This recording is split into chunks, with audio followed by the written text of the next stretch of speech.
নমস্কার। আমি গৌরবের স্বরচিত কবিতা, গল্প, গান এর থেকে কিছু লেখা আপনাদের পাঠ করে শোনাবো। আমার প্রথম দিনের প্রয়াস ছিল একটা ছোট্ট কবিতা দিয়ে। আমি ইউটিউবে এর আগে কোনোদিন আসিনি, এটাই আমার প্রথম। তো প্রথম দিনের কবিতা যেটা আমি করেছিলাম, তাতে যারা আমাকে দেখেছেন, যারা শুনেছেন, তারা আমাকে লাইক করেছেন, সাবস্ক্রাইব করেছেন এবং শেয়ার করেছেন। আমি তাদের কাছে কৃতজ্ঞ এবং প্রত্যেককে জানাই আমার আন্তরিক শুভেচ্ছা ও ভালোবাসা। এটা আমার দ্বিতীয় প্রয়াস। আরো তাড়াতাড়ি হয়তো আমার করা উচিত ছিল, আমি করে উঠতে পারিনি। এই দ্বিতীয় প্রয়াসে আমার একটি ছোট্ট গল্প, বহুদিন আগের লেখা, সেটি আমি আপনাদের কাছে শোনাবো। এটি আমার কাছে খুব কৌতুকের মতন লাগে, খুব ইমোশনাল লাগে, আবার খুব ভালো লাগা আছে। আমি লেখাটা যখন লিখেছিলাম, তখন লিখতে লিখতে দুটো ক্যারেক্টারের মধ্যে আমি নিজেকে খুঁজে পেয়েছিলাম। সেই ছোট্ট গল্পটি দিয়ে আজ আমার দ্বিতীয় প্রয়াস শুরু হবে। গল্পটির নাম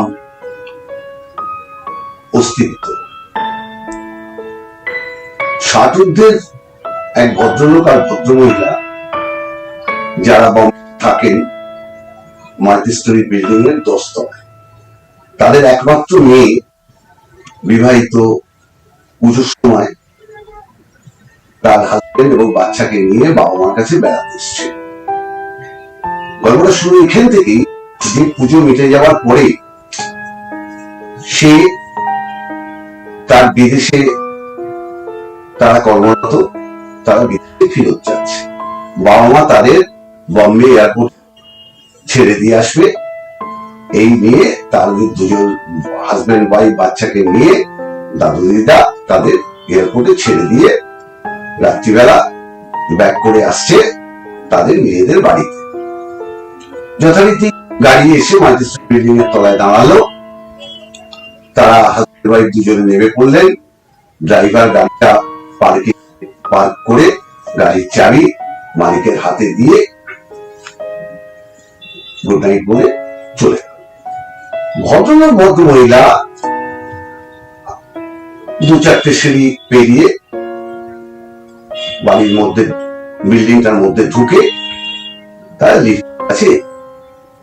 লিফটের কাছে আসার পর দেখলো যে আজকে লিফটটা বন্ধ। তখন তারা সিকিউরিটিকে জিজ্ঞেস করলো, কি ব্যাপার, লিফট বন্ধ কেন? সিকিউরিটি বললো, বাবু লোডশেডিং চলছে, সেই জন্যে লিফটটা বন্ধ। তো জেনারেটর না, লিফট বন্ধ হওয়ার পরেই আমরা জেনারেটর চালু করতে গেছিলাম, কোনো কারণবশত জেনারেটরটা চালু হচ্ছে না।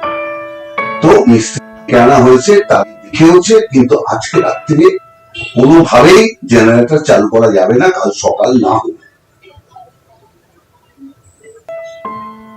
আপনারা যদি আপনাদের কাছাকাছি কেউ থেকে থাকে, আত্মীয় পরিজন, তাদের বাড়ি চলে যান। আপনারা 10 তলায় কি করে উঠবেন? ভদ্রমহিলা দুজনের দিকে তাকিয়ে অবাক নয়নে বা কোন বিষয়ে বা হবাক হয়ে দুজনের দিকে তাকিয়ে আছেন। কি করবেন, কি করা উচিত, কোথায় যাবেন, এই সব নানান চিন্তা করতে করতে করতে করতে ভদ্রলোক হঠাৎ যেন একটা সমাধান সূত্র তার স্ত্রীর কাছে এনে দিল। কি সেই সূত্র? না, উনি স্ত্রীকে বললেন যে, দেখো, তোমার মনে পড়ে আমরা যখন সেই 21 বছর বয়সে প্রেম করতাম? ভদ্রলোকের দিকে তাকিয়ে বললেন, হ্যাঁ করতাম তো। বলো, কত দুর্গম পথ আমরা পার করেছি, কত নৌকো বিহার করেছি, কত পাহাড় ডিঙিয়েছি, কত দুর্গম জঙ্গলে চলে গেছি তোমাকে নিয়ে, কিন্তু আমরা তো পেরেছিলাম সেগুলো অতিক্রম করে আবার ফিরে আসতে। ভদ্রমহিলা বললেন, হ্যাঁ পেরেছিলাম, তখন আমাদের বয়স কম ছিল, তাই পেরেছি। বলে, মনে করো না আজকে আমাদের বয়স কম? তুমি বলছো? ষাটূর্ধ্বের দুজনে তোমার হার্ট অ্যাটাক হয়ে গেছে, তোমাকে ডাক্তার সিঁড়ি ভাঙতে বারণ করেছে। ভদ্রলোক তখন হেসে বললেন, হ্যাঁ ডাক্তার বারণ করেছে জানি, কিন্তু সেটা তো 4 বছর আগে বারণ করেছে। আজকে একবার চেষ্টা করে দেখবো আমরা দুজনে পারি কিনা এই দুর্গম পথ অতিক্রম করে 10 তলায় উঠে যেতে। ভদ্রমহিলা অসহায়ের মতন তার দিকে হঠাৎ যেন তাদের দুজনের মধ্যে সেই 21 বছরের জীবনটা ফিরত আসলো। এখান থেকেই তাদের সিঁড়িতে পথ চলা শুরু হলো। দুজনে দুজনের হাত ধরে প্রথম সিঁড়িতে তারা পা দিল।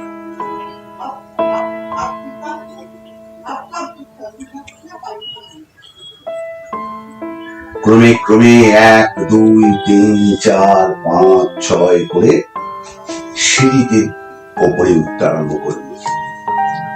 যতই উঠতে থাকে তত একতলা, প্রতিটা তলায় একটা করে নাম্বার আছে। ভদ্রলোক তাকে বলেন 1 তলায় চলে গেলাম।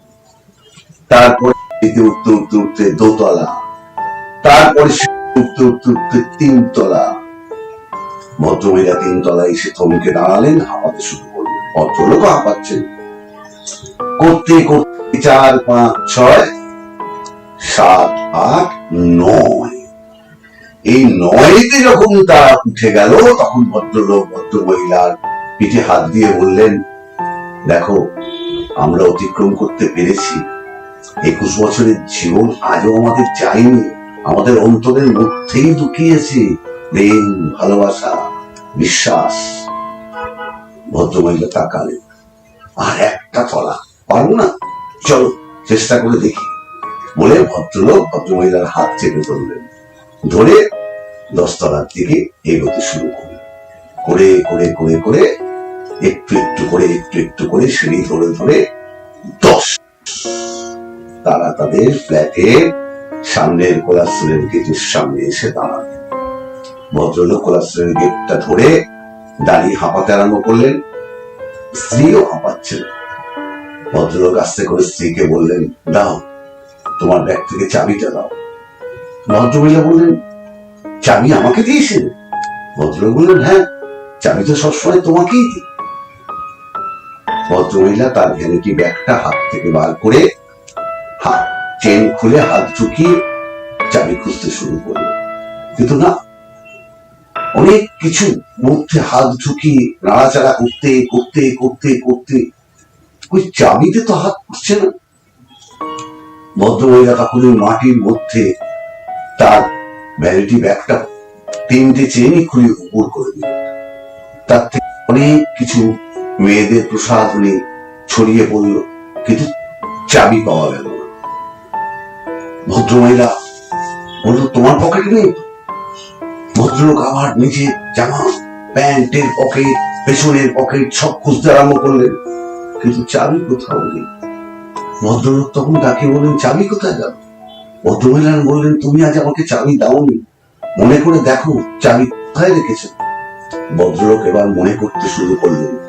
এগিয়ে গেলেন, সিঁড়ির 10 তলার উপর থেকে 1 তলার দিকে তাকিয়ে দেখতে আরম্ভ করলেন। নিচের দিকে তাকিয়ে 3 4 তলা দেখা যায়, তারপরে ধোঁয়া।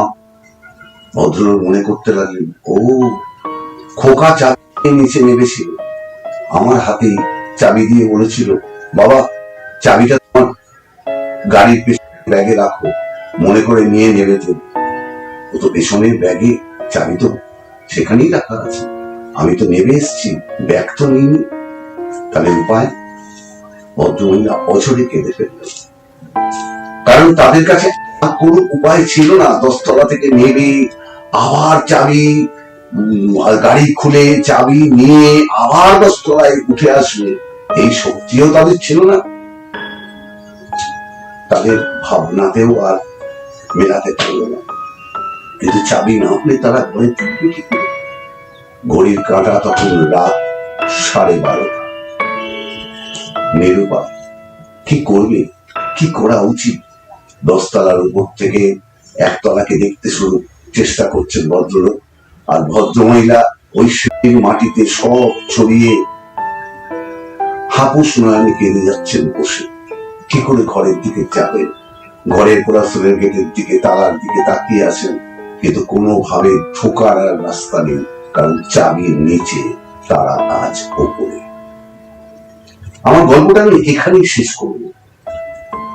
আমার প্রশ্ন আপনাদের কাছে, আপনারা কমেন্ট করে আমাকে একটু জানান তো, তারা কি করে এই ঘরে ঢুকবে, চাবি কি করে পাবে, কি করে তারা এই 12:30টায় তারা ঘরে ঢুকতে পারবে?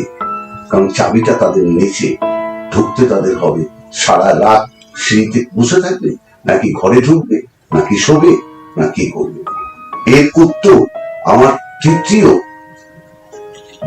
যে কাজটি আমি করব, তৃতীয় গল্পটি পড়বো বা কবিতাটি পড়বো, তাতে আমি উত্তর করব। কিন্তু আপনারা যারা কমেন্টসে সঠিক উত্তরটি দেবেন তাদের প্রত্যেককে আমি ধন্যবাদ জানাবো, তাদের নাম বলে চেষ্টা করব।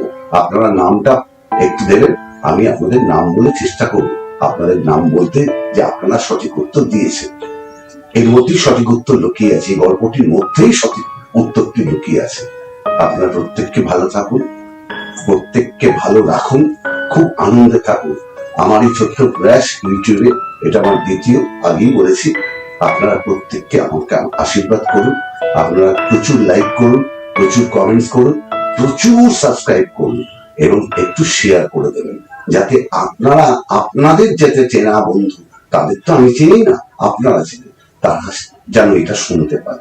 আমি তো প্রত্যেককে চিনি না, আপনাদের থ্রু দিয়ে আমি তাদের কাছে পৌঁছে দিতে চাইছি। নমস্কার।